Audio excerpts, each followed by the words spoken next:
Greetings. I'm ready to do part 3 to my candle making series. I apologize, it's been a little while in between, but I've had a lot of projects in the works right now, so I'm trying to spread myself out and make as much sense of this as I can. And anyway, I want to give you, if you have not watched the first 2 parts of the candles, if you're interested in making container candles, or why I would make container candles, I would recommend you watch one of the 2 parts 1 or 2 that I have here just recently uploaded. And to remind you where we were, I had some novena candles and some just some other candles, assortment of candles, a couple of different sizes that I was going to try, and I did my research and found the kind of wax that is specific to containers, so I'm using the proper wax. It's a combination, I believe, of the soy and paraffin. I believe it's soy and paraffin combined. I'm not sure. But most importantly, I thought the biggest problem with the candles that I had in the past was improper wick size. And I even pulled a wick. I compared a wick. This is one that I pulled out of the remnants of another novena candle, and I compared that wick size to the wick that was recommended to me on the candle making website, and it's about half the thickness. I've showed you a close up on the other video. This is about half as big in diameter as the wick that was in it. So it was one of the reasons that my flame was just either going out all the time, or it was just barely hanging on as it burned. Okay, so I think I'm correcting both of these. I have my candle jars ready. I'm ready to weigh out wax and melt. But first I want to show you a little trick that I learned. There might be a better trick, but this is the best trick I have. How to get my wick. You see, I have this, and I have my pre-tabbed wicks, which is very convenient, and I can put that in there, down in the jar. Down in the jar. But first of all, this wick is kind of, it's they've been in a bag, they've been stored, so it doesn't stand straight as it should, even though it is pre-waxed, so that it is a little bit more, sort of stiffer than just an unwaxed wick would be. But it's flimsy. So what I did was, I do know that there are little glue tabs that you can buy specifically for making candles, but I think other glue tabs would work. Glue dots, I think they're called. You just put a little glue dot on the bottom here, and then you can lower it where you want it, center it, and I have a skewer here or something like that. I could have cut it into place and pushed on it with my skewer. That maybe would work. But what I don't have that, and I'm a big fan of use what you have, use the tools you have, make do. So I had some straws, some old, real cheap plastic straws left over in my drawer. I think from when my daughter had braces. One of my daughters had braces, so these have been in there for quite a long time. This is one of those flex straws. And I'm going to use the flex part at the bottom, and I'm just going to feed this right through the straw, pull to the top, and then that's going to hold that nice and steady, okay? And then what I have done is I pre-marked, just to put a dot on the bottom. I don't believe you can see that, but I took a Sharpie. I just put a black dot on the outside, on the bottom, about the center. So I had a target to shoot for, because it's just a little tricky looking through the glass and trying to see. I can see that little black mark in there a little better than I can see anything else. So what I'm going to be doing, I have my little heat gun, my little glue gun heating up. I'm going to use a little glue gun, and I'm going to lower this into the jar and hold it steady this way. Hold it steady until the glue dries. And then I'll show you what I do. So I'm just going to take this out. And, I've done, this is maybe my 4th or 5th I've done so far, Some of my other jars are prepared. My containers are prepared. But, you know, some of them are better on center than others. You know, but it's close enough. They're close enough. And if a tragedy happened that it was way off center, you could just pop it loose and try again to make it on center. So, I'm just hesitating a minute to make sure my camera doesn't move, because my husband is coming through the room, which is very, very exciting to my dogs.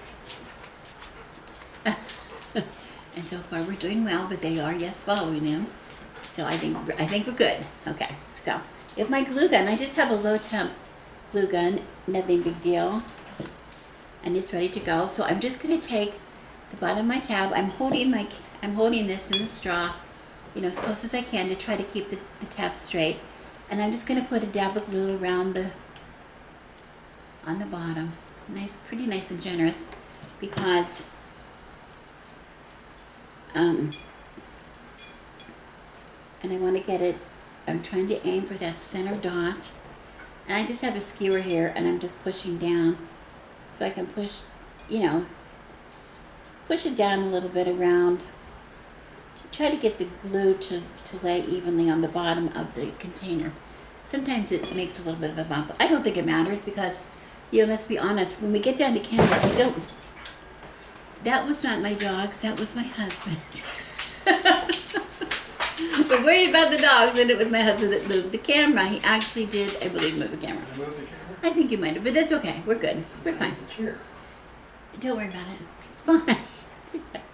Okay, so I'm just gonna hold that for a second and see how center. You're used to this by now. This summer, this is me getting the hair off my face as the fan is blowing. And I have it on low, but it's just enough to blow my hair. Driving me crazy. So anyway, I'm just gonna, you can see how close I am to center on the bottom. I'm a little bit off, just a little bit off, but it's close enough that it's going to be on point. It's gonna be much closer, okay? And these tall cylinders are actually hardest to do. When I get to the small ones, you're gonna see how easy it is. And this same technique applies to any kind of a container. So if you're using a canning jar or something the size of a canning jar, or refilling a jar that had a previous container candle in it, which you can do, just make sure you have a proper wax and a proper wick. And you can use those, okay? So anyway, when I think it's dry, I'm going to pull the straw off. And then to keep that in place, there are these little gadgets which are very cool. It's called a wick bar. Yes, it's called a wick bar. And I got these from a candle making supply house. But it's just a piece of metal, and it has a little notch in there. And what this is for is straightening up the wick and holding it in center. So you put it on top here, and I try to get the wick as straight as I can. I'm also putting this down. I don't want to make sure that I'm holding that down. I don't want to, because I'm going to pull up on that a little bit. I don't want to be pulling that off of my bottom. Okay, I had a little bit of an interruption there in my filming, but you can see I have it set, and the wick bar holds the wick straight in the glass, and it's movable. So when before I go to pour my wick, I can adjust that. So see, I can adjust it to make sure I have it in the side. So that's what I'll do.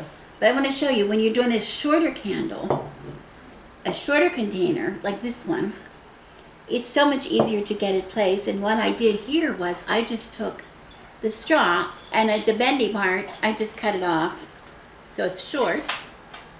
Okay, and then I'm using the same pre-tapped wick because they come in a big bag, and I know these wicks are good for any container, jar, candle with the diameter, that has the diameter, this diameter, okay? So I can use this in any size jar, any shape jar with this diameter. So that's why I don't care about how long they are. This is just as long as they come, long enough to go in the cylinders, so they're good enough to go in this one. So I'm going to take the short, whoops, here. I'm going to take the short straw, and I'm going to put it down in again. And this is going to be much easier, as you can see, much easier to put in, to center it and control it, because I can actually touch the top of the straw and reach in the candle really well. So I'm going to just put some wax on that and try to get it on my mark, pretty much on my mark. Just hold it for a few minutes till it dries, till it firms up. Okay.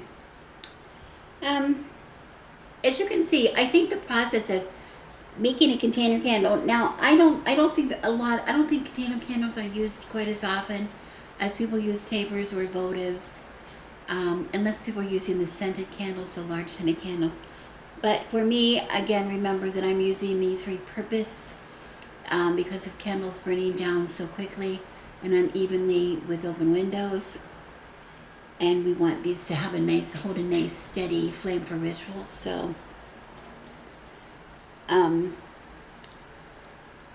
have a reason that I want to use the containers, but I do believe that the process of making a container candle is really pretty simple. I think the difficulty, or what took the time for this project, was the research I had to do, because I really didn't know enough about them. And some people have such a simplistic attitude about making candles that you have to be really careful of your source when you're looking for instruction. Okay. Again, I'm just, going to hold that down. I'm going to pull that off. Actually, before I pull that off, this is a good point. Since I have such a huge, long wick in this candle, I'm never going to use a candle wick that long. I'm just going to cut off a little bit at the top.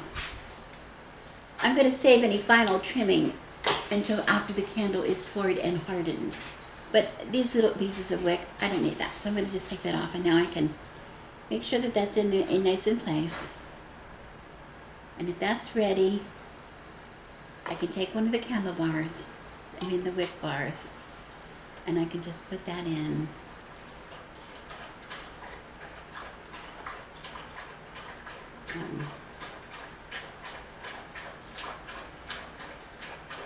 Hold it in place, and there we go. Very simple. And again, when I go to pour, I'll just move this in place to see where it needs to go. But that's it. That's it. Okay, so now I have lots of containers here to go. I've got four tall ones for my quarters, and then I have a couple small ones that I'm going to use for offering candles. So the next step I'm going to have to do is measure out my wax and get it melted. So okay, my wicks are all set into my containers, and now I'm ready to weigh out my wax. Now, I was this took a long time for me, because I wanted to make sure that when I made wax, for instance, for my blue candle, that I had the right amount of wax for the blue, and I didn't have a lot left over, because I didn't want to be putting the blue into my green candle, etc. So there's a bit of a formula. I found a formula online for determining about how much wax that you need, because I know I can determine a liquid volume by ounces of pouring water into a container, but that's not what I want. Wax and water are, first of all, two different things, and I'm going by, even with water, I'm going by water and weight. If you weigh the water and wax, they're two different weights. So there's a bit of a formula.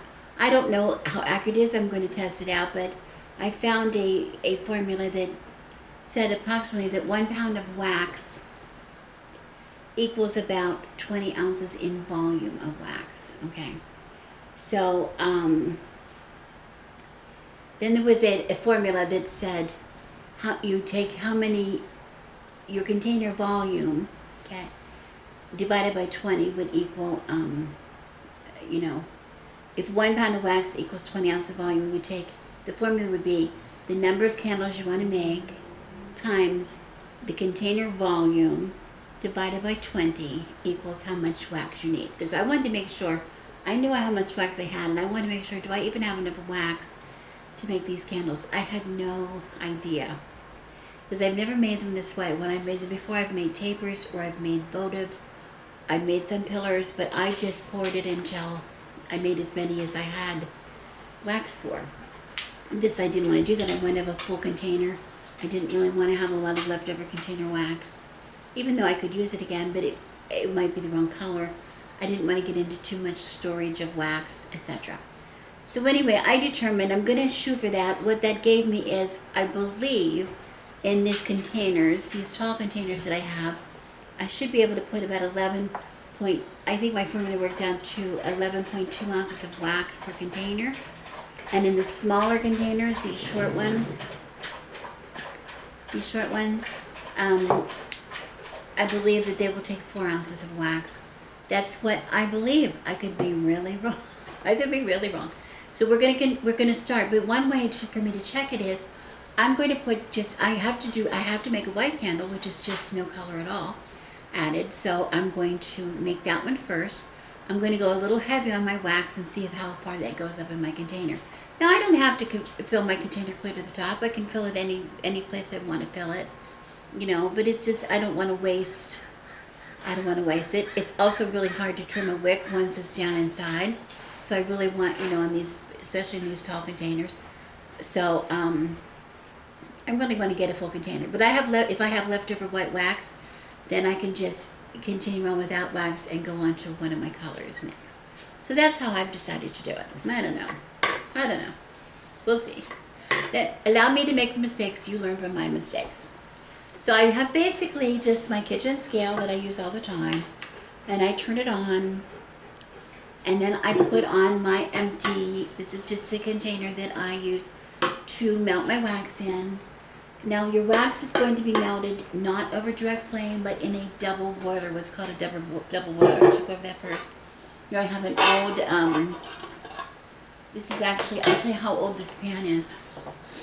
This pan was something that we used to use to sterilize baby bottles when my first baby was born in 1973. We had bottles for her that had to be sterilized, and this was an old baby bottle sterilizer, which is so crap, but I use it all the time. And that was a lot of years ago. Okay, so I just have this. I'm going to put I just have a rack that will fit in the bottom, sorry about that. That's because I want to keep the candle wax as far away from my direct flame as I can. And this is kind of a thin pan. So I'm going to do that, and then of course when I weigh my wax, it's going to go in here and sit up on the rack. And then there's going to be water in this pan. That's a double boiler. That water is going to be brought to a boil, and my wax is going to go in here, and then the wax will melt as a result of the water in this pan heating up. Okay? And then, so I don't need this now. This is going to have water, and I'm just going to put it out of the way because I wanted to show you what I was using. And I'm going to take my pitcher that's going to hold the wax, and I'm going to put it on my scale. And then I do what's called tearing. There's a tear button that you just push on the button, and it makes it read 0. It goes to 0 ounces, and it's on ounces. Let me see. Yeah, 0 ounces. Empty. Okay? And then I have a big box of wax here. Unfortunately, this wax is already done in flakes, graded flakes. So I'm just going to pour it in to my pitcher until it reads. I'm going for at least 11.2 and a little bit over. Okay. Let's see how much that gives me. I'm going to check my formula this way. And because I'm doing it with the wrong hand, I'm getting it all over the kitchen.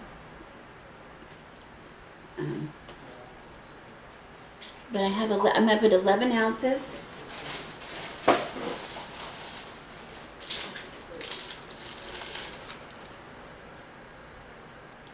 Now I'm at 12. I'm just gonna go ahead and put that in there. I have about 13 ounces. About 13 ounces. And we're gonna see how that melts. How much wax candle that makes. So I'm going to be putting that into one of these containers, which is going to be my white candle. So I'm going to get this on the stove, set this aside for now, what did I say? I had 13 ounces, right? I said I had 13 ounces. Just gonna make a notation so I can see how much is left from that. And I'm going to get my double boiler on my stove and I'm going to melt my wax, bring it to a boil, and I'm going to bring my wax up to temperature. I have a thermometer, I'm going to check it. The melted wax needs to be between 170 and 180 degrees. That's according to the Lone Star candle making, whatever they candle supply, Lone Star Candle Supply, which is the manufacturer that I got my wax from. So I'm using the formula from that website. But I imagine they're all really close, okay? So I'm going to get that up. I'm going to break for now, and I'm going to melt my wax, bring it up to 170 to 180, and then I'm going to pour it out, see what happens. We might get a candle.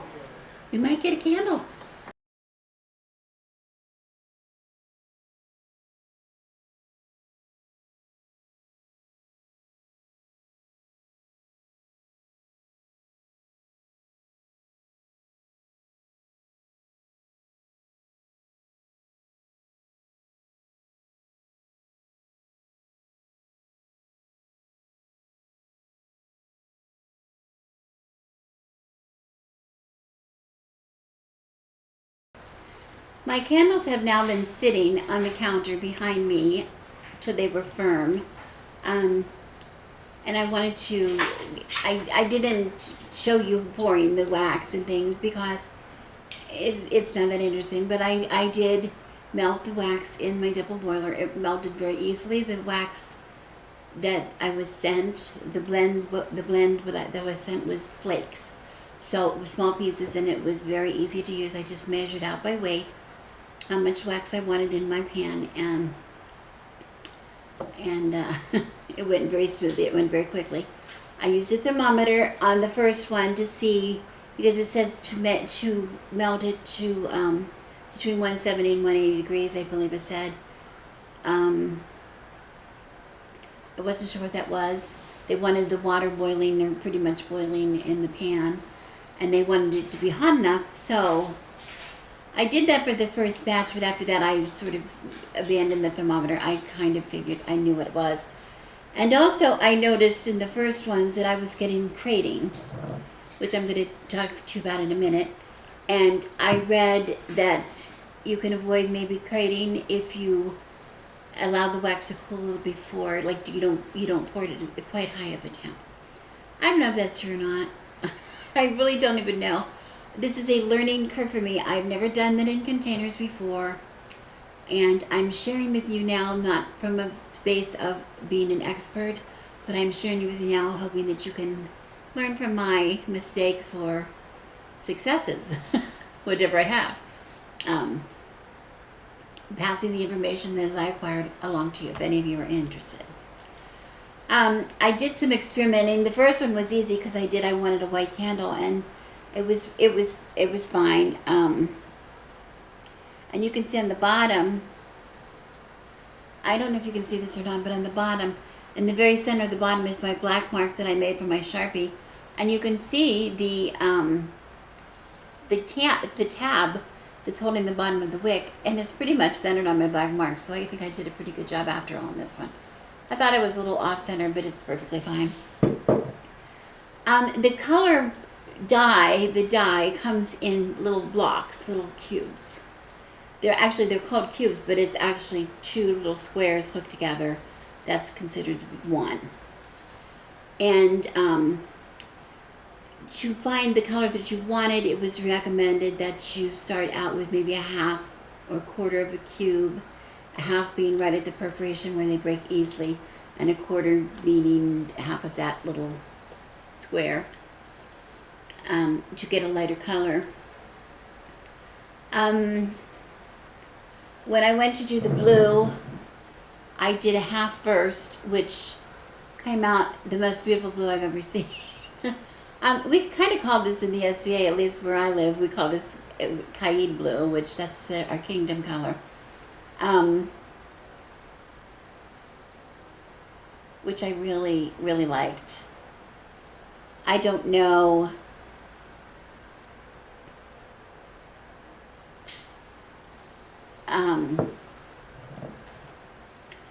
if this is the blue I was going for or not. I was thinking maybe I should try for a lighter color. So whatever was left over, then I was going to fill another jar with just the light color. And I ended up not liking it at all, because you really can't tell until it's finished. Because until it cools completely, you can't tell how dark it's going to be, because it looks very dark and then it lightens up as it cools. But this one was turning out to be, I just didn't think I was going to like it. So what I did was, when I poured in an extra jar to fill the, I don't think you can see, but I put the remainder of the blue. I had more blue than I needed in here. And then I was going to make a green. I filled this up pretty much with the light blue, but it didn't go the whole way. And then I had extra green, so I poured the green in, and I really am liking what that has happened. I've got like a blue and a green, and it's coming out rather turquoisey. You can't really see, maybe with my lighting, but it's not blue, and it's really not green. It's turquoise. Here's the green. You might be able to tell that. It's just very turquoisey between the blue and the green, which I really love. I'm going to use the turquoise candle on my healing altar, which is also in my room that I have. I set up a healing altar out there years ago, and I use it for anytime anybody needs special prayers for healing. Whether it started out to be for pets, but it's for people too, and I do special prayers on that. So I thought, well, I had that extra empty one, so I thought I would do that. And I'm showing you that now because I'm going to show you different ways that I'm going to finish the jars. And there's the green. And then I did the red. And the red, I was a little worried, keeping in mind when I did the black candles years ago. When I first did black, how much black dye I had to use to get a good black. And I wanted a true red. And I think I might have gone overboard with this a little bit, because I do have red. It's very deep red. I could have gone a little lighter, but the red is nice. It's no mistaking it's red. So for now, it's fine for what I'm going to use. Okay. But what I have to do first, before I can finish these off, of course I can take these wick bars off. At this point, I don't need them.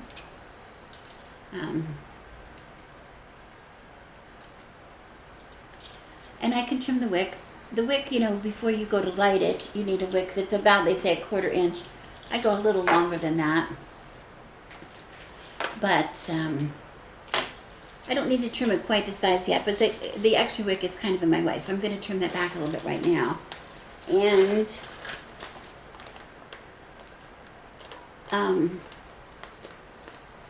what I want to do before I do any decoration on the jar itself is I want to take care of this crater. Try to get rid of that little crater.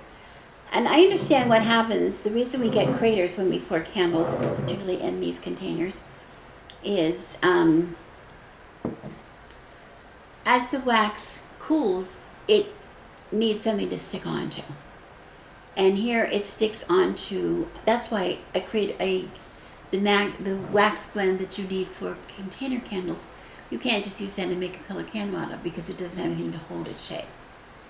It needs the container to hold its shape, and it actually sticks onto, adheres as it's cooling, I believe. So it will automatically start sticking to the wall of the candle, the container, and it will stick on the wick. But around the wick, it usually caves in a little bit. That's called a crater. And what is suggested that I do is, I have a heat gun. Well, I take a skewer. This is pretty long, but this is what I happen to have.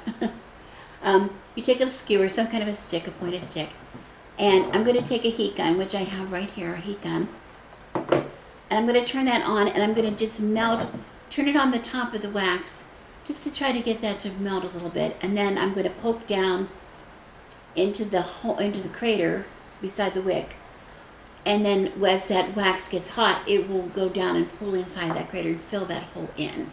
Is the idea. And then you're going to end up with a smoother candle. So let me see. I don't know if this is going to make noise or not. If it makes noise, I will just edit this out.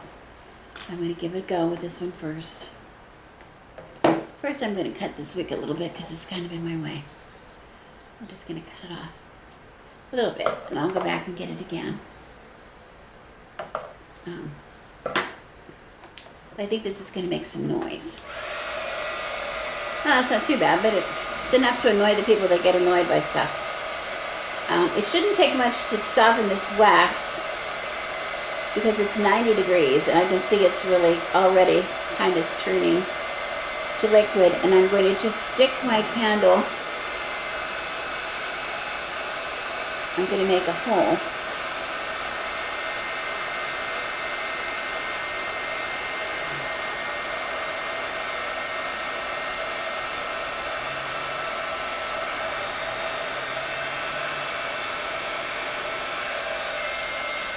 What am I doing here?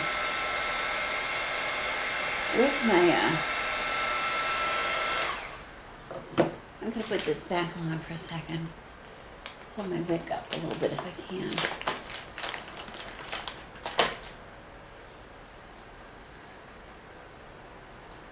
Just like that.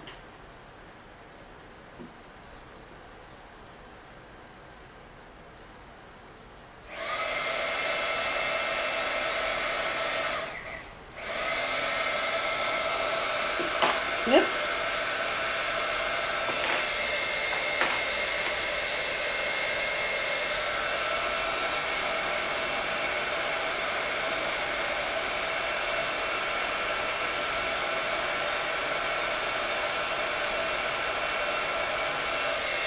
It's not supposed to take much. I'm going to just set that aside then. I'm going to do that to every one of them. Cut this off a little bit. And I'm going to put the candle, the wick holder back on.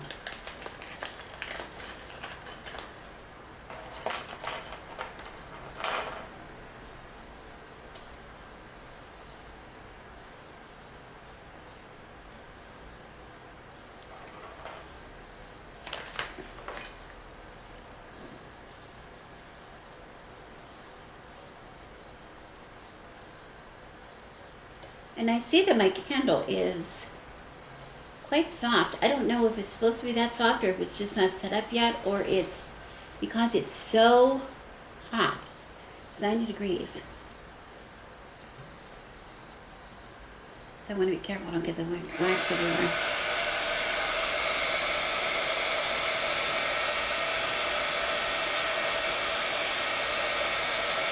And according to my sources, I just kind of wait until that melts a little bit. When it starts to pull down inside.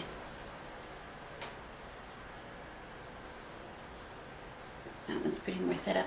See, the ones that I made first are set up a little harder.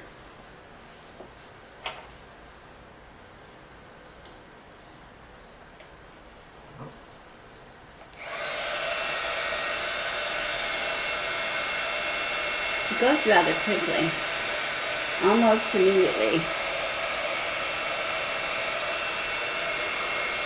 And I just want to see that pour down inside that hole. And then when it cools, it should be more, that should be gone. This, I got a little experiment in pushing the wick into the wick bar, and it cut the wick. So my husband came up with this little he came up with a different wick bar. He made a homemade wick bar to fit that.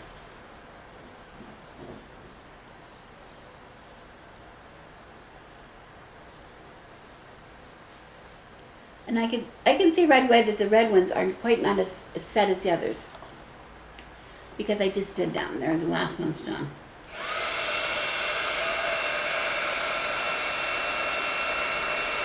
This one you can see really easily. I don't know if you can see it, but I can see it really easily. That top cooling and melting down into that and filling that hole, which is the idea. It's really quite interesting.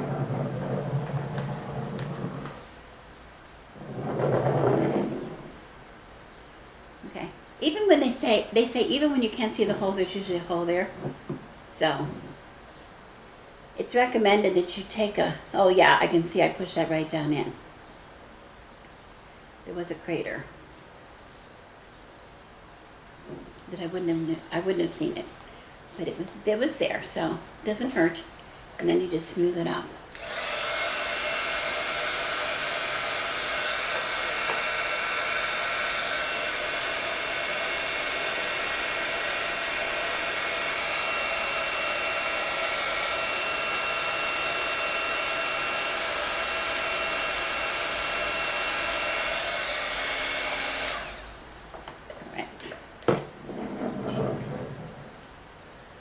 I think those are pretty good. And then I have these small ones. I did these small red ones. Small ones, they look pretty good, but again, I'm going to poke, I don't know if you can see, but I'm going to poke a hole in there. And there's definitely a hole. There was definitely a hole. I kind of made one there. Didn't need to. But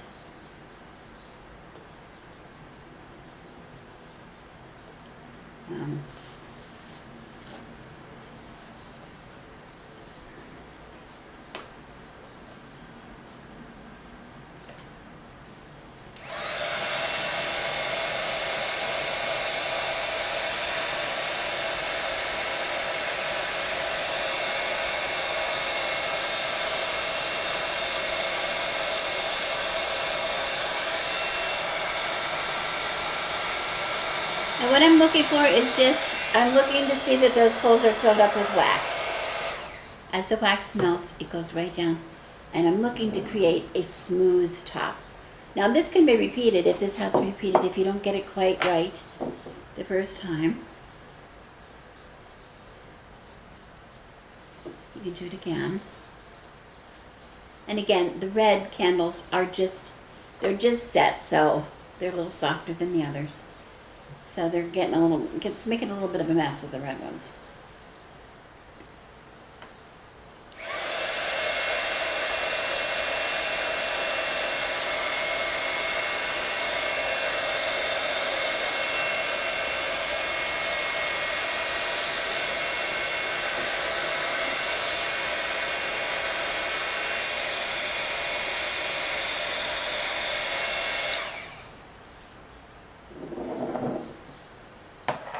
And one more.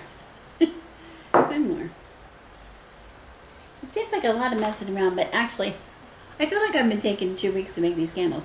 But actually, I spent more time researching than I actually making the candles was really kind of easy. It was just the time that I put into the research. So hopefully that will save me in the long run.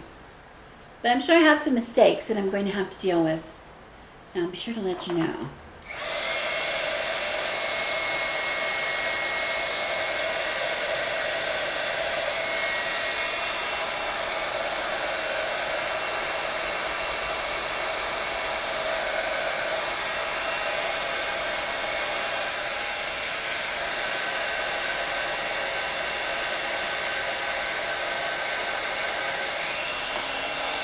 I think this is the coolest thing I've ever seen.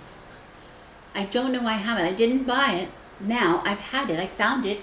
It had never been opened. I bought it for something a long time ago, and I'm pretty sure, I determined using a hairdryer was just as easy to use as a heat gun, and I was a little scared of a heat gun, but hairdryer, even though I don't have a hairdryer for me, I do have a hairdryer because when I give my hens a bath. Sometimes they have to have a bath. They have to have a little soak in the spa when they get a pasty butt. So I have to give them a little hair dryer to fluff their little butt feathers when they're done. So they have their own hair dryer, and they have loaned it to me upon occasion to do some other kind of things. So I never got around to having to use this heat gun. But I have to say, this is really cool. It's like instant with these candles. It's instant. So that's pretty neat. All right. So I just have to give this a minute to set up to see if any of them are setting up. I want them to get, I'm gonna give them a chance. I'm gonna go back and see how if they're filling up that hole, if they're evening out, or if I have to give them another little shot. but they have to harden again. And I want them to harden before I do anything else to them. But what I want to do is I can tell you what I'm going to do to them, and then I will show you. I'll come back, and when they harden a little bit, and you'll get to see me do it. But what I've done is, for the 4 quarters, this is, first of all, this is for a healing altar, this turquoisey one. So that I'm going to do something different. I have a little prayer, a healing prayer, that I'm going to put on that, and I'm going to decorate that with, I'll show you how I'm going to decorate that one. These small red ones are meant to be offering candles, basically offering candles during ritual, so people will be actually holding them in their hand. Some people will be actually holding it in their hand. So I wanted to make sure if this is hot. So I'm going to wrap this one. I have some jute. I have different sizes of jute, different thicknesses of some jute twine that I'm going to use, probably this, to wrap that. I'll show you how I do that. And then these taller ones that are for the quarters, I found really beautiful, these really beautiful labels, I suppose there were. They were online. I want to give credit to, they are not mine. They're not originally mine. They were, somebody made them. And I think somebody's selling them. I would hesitate to even share them with you, except they're on so many different Pinterest sites, and they've been shared so many times that I don't know who to credit. I believe there's a name on the bottom, but I can't really see what that says.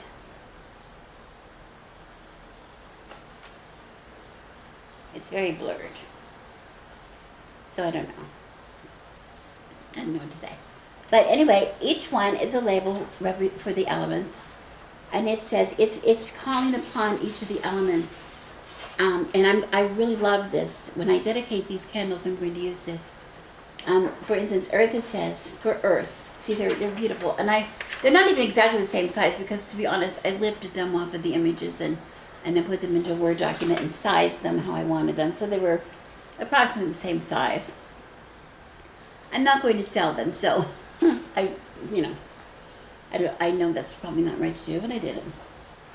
I thought they were so lovely, and they really speak to what it is, the use that I want for them, that I'd like to just read it to you if I may, and see what you think.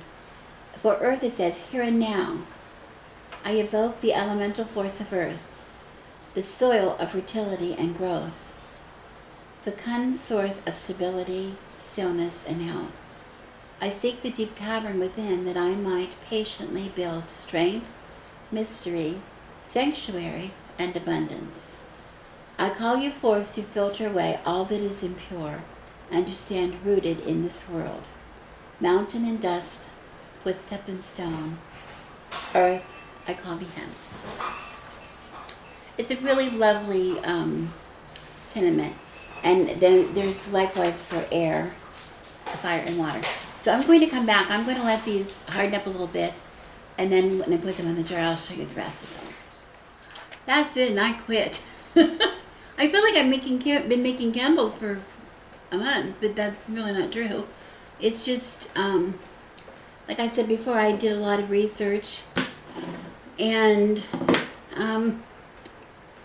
waiting for my supplies, etc. But anyway, I'm happy with what I have. I didn't do went ahead and put the labels on. I'll show you, and trim the wicks, at least a little bit trimming. They could be trimmed a little shorter before I go to burn them. But they're not quite dry, but I want to show you what I did. I put the, I believe I showed you the earth label before. Here it is on the candle. I have the earth, and here's the air. And I can't really see that very well, I don't think, air. I didn't tell you what it said. Air, here and now, I invoke the elemental force of air. I call to the summer breeze and the soaring wind, to the echoing song and the lifting wings. You that is ever dancing, you that teaches lessons of the invisible, You that topples trees, I call you here to infuse my intention with your swirling gifts. I call you here to sing the spirit wind, carry my will on your back, and raise my purpose into your sky. Breath and cloud, sound and song, air I call to thee. Aren't these beautiful?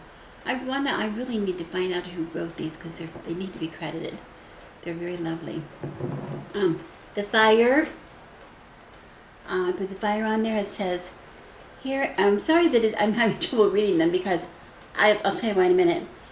Here and now, I invoke the elemental force of fire. I call to the hearth fire's warmth and the sun's revealing light, to the lightning's strike and the meteor's blazing arc.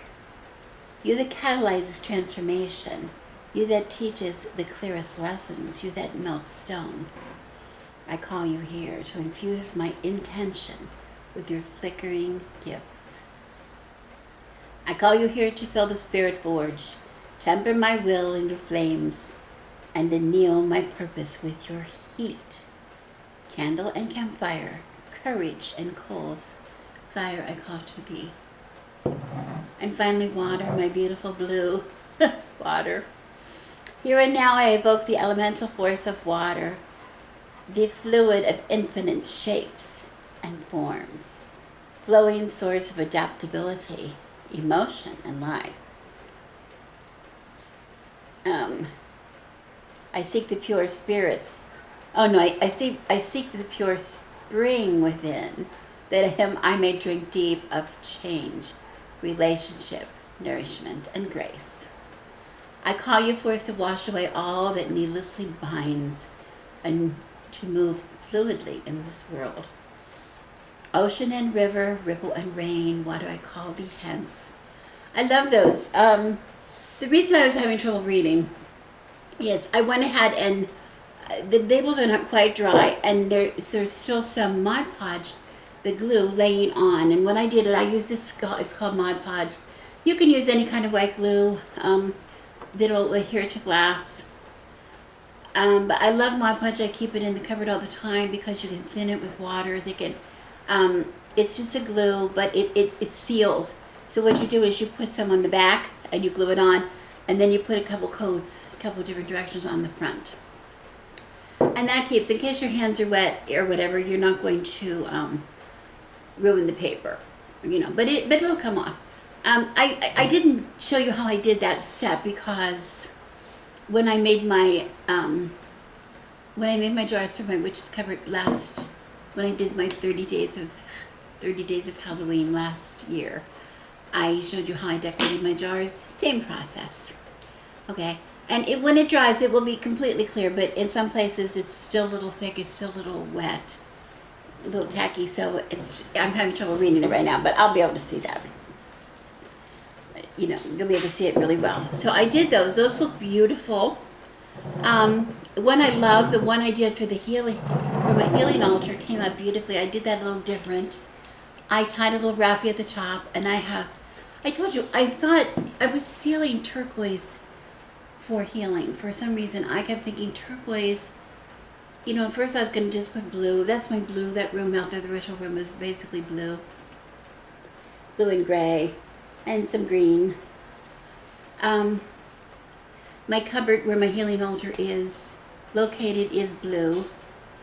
So I tend to go towards blue, and since I'm a water sign, and I'm a triple Cancer, as a matter of fact, I'm very